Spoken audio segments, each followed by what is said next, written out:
Good evening, everybody. I'm Kath Lloyd from Make the Change, and it's 8 o'clock on Wednesday, the 31st of January, and it's Let's Talk. And so tonight I'm going to be introducing to you the first strategy from my book, When Dad Became Joan, which is the importance of values. Now, my book is about my father undergoing transgender reassignment and how that sort of impacted on me. But the great thing about these strategies that I've written about, they can be used in all areas of situations in life or trauma to help you to manage it better, to overcome a lot of the challenging sort of processes that you're going to be going through when you are going through some kind of huge change in your life, whether that is your decision to make the change or whether that's a decision by somebody else has an impact on you. So and one of the reasons why the importance of values is the first strategy is because when I suddenly realised that I needed support with my stress, that was one of the first things I had to start thinking about, and I hadn't thought about them at all before. And you know, this was 15 years ago.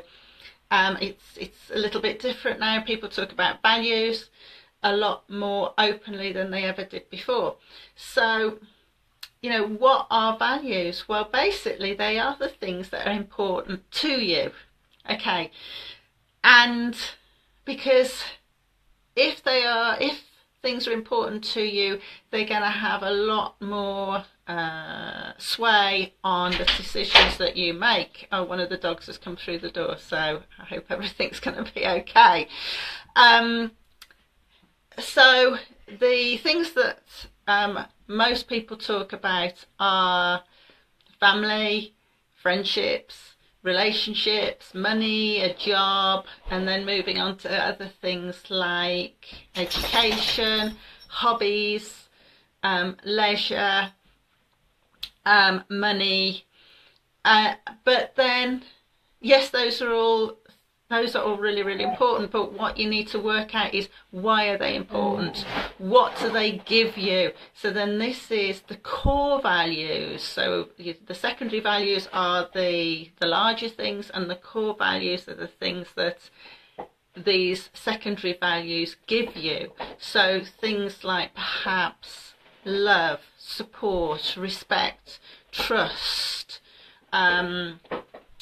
obviously with a job that gives you money, but then that will also give you security. And so a lot of things are going to overlap. And like education or learning, for example, that doesn't have to be about qualifications. It can be, we are learning all of the time in lots and lots of different ways. So does learning give you more resourcefulness, for example? And that, resourcefulness, for example, can work in all sorts of situations. So that resourcefulness will work in relationships, it'll work with managing your job better, it will help you manage difficult situations that you're going through. Okay, so it's really, really important to try and home it down to something smaller. Okay. Because once you've got that list of core values, you can use it to support you. Okay. And then one of the ways you can use it to support yourself is around decision making. Now, when you are going through times of difficult stress, through trauma, it can be really, really difficult to make a decision because your brain's all of a muddle. Your head's going 10 to the dozen because you've got so many different things to think about. And so understanding your values will help you make a decision more easily. Okay, so this is one of the reasons why it is so important to understand your values. And I'm not saying that just because you know your values, it's going to be easy. Sometimes it's still going to stretch you, and it's still sometimes going to make you dig deep. So say, for example, a member of your family is in need and you want to be there for them. And, you know, this happens at various times in our life, especially as we get older. And, for example, our children are getting older and our parents are getting older. And perhaps both ends of the scale need your support. So how do you decide who has the support, especially if they're other end, you know, another end of the country? You can't be in two places at once. How do you decide? Because they're both important to you, you know, your children, your parents. But that is then when you need to step along to where is my resourcefulness best placed. Okay, because say for in that situation that I've just given as an example, it might be that one of your family have got a lot of support, but another one hasn't. Because we know that, you know, as we go through life, we've got so many roles and responsibilities, we have to prioritise sometimes. And even though it's very, very difficult, it's about managing it the best that you can do. And that's really, really important. And, you know, this was told to me by I think it was a health visitor when my children were little, and I was really, really worried about not managing as a mother as well as I felt I was, that I perhaps wasn't doing a good enough job as a mother. And the health visitor said to me, but Kath, you are doing the best that you can do with what you have got, and that is okay.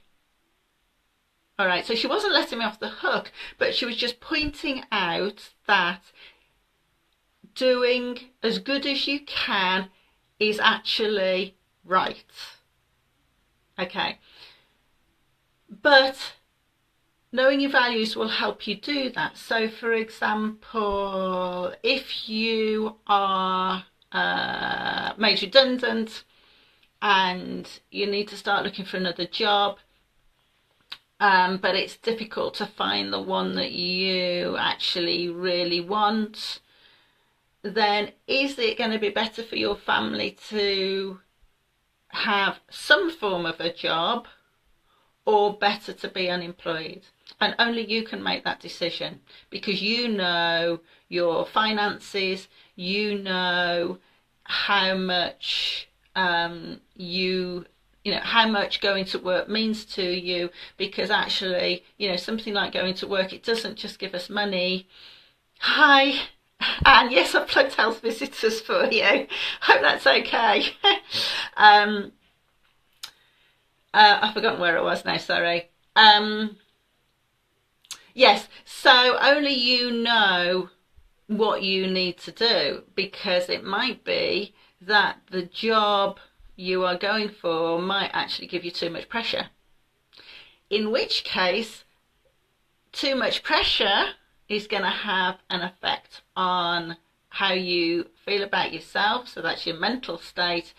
And if the pressure is there for too long, then that will inevitably have an effect on your physical state. And if you think about it, if you are stressed and anxious all of the time, you know, you're going to be feeling things like extremely tired, you might feel resentful, you might feel angry, you might not be sleeping properly, you might not be eating properly, you might be getting niggly and grumpy and actually not wanting to go out and socialise with your friends, so you start isolating yourself. So in which case, how is that in the long term going to have an effect on you and your family? You know, sometimes we don't know until we actually start the job, okay?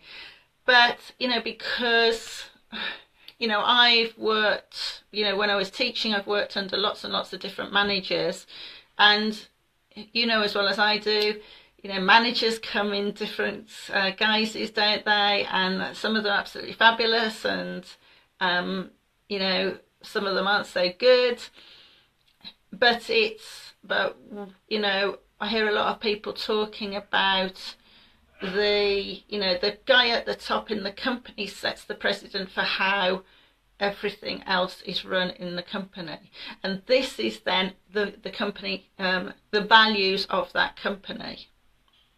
So if you are, say, struggling at work with the workload, the pay, the support that you're getting, or the lack of support that you're getting, or perhaps you've had an issue at work and it hasn't been managed very well, then this is where understanding your values is really, really important, because you can then compare them to the values that are being put out at your job. And if your values don't meet their values, are you going to be able to manage to continue that job and adapt to their values whilst you're at work?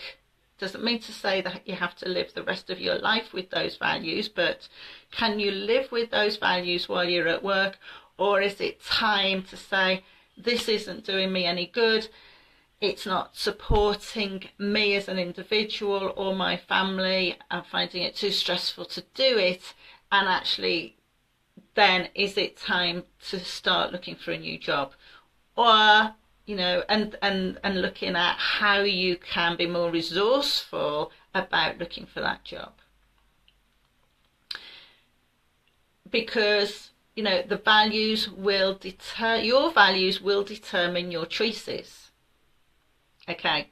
And something that I talk about in my book, When Dad Became Joan, is that my mum made the decision to stick by my dad while he went through transgender reassignment, because her values were, marriage is for life, I've married this man, and I am going to stay married to this man and support this man for the rest of my life.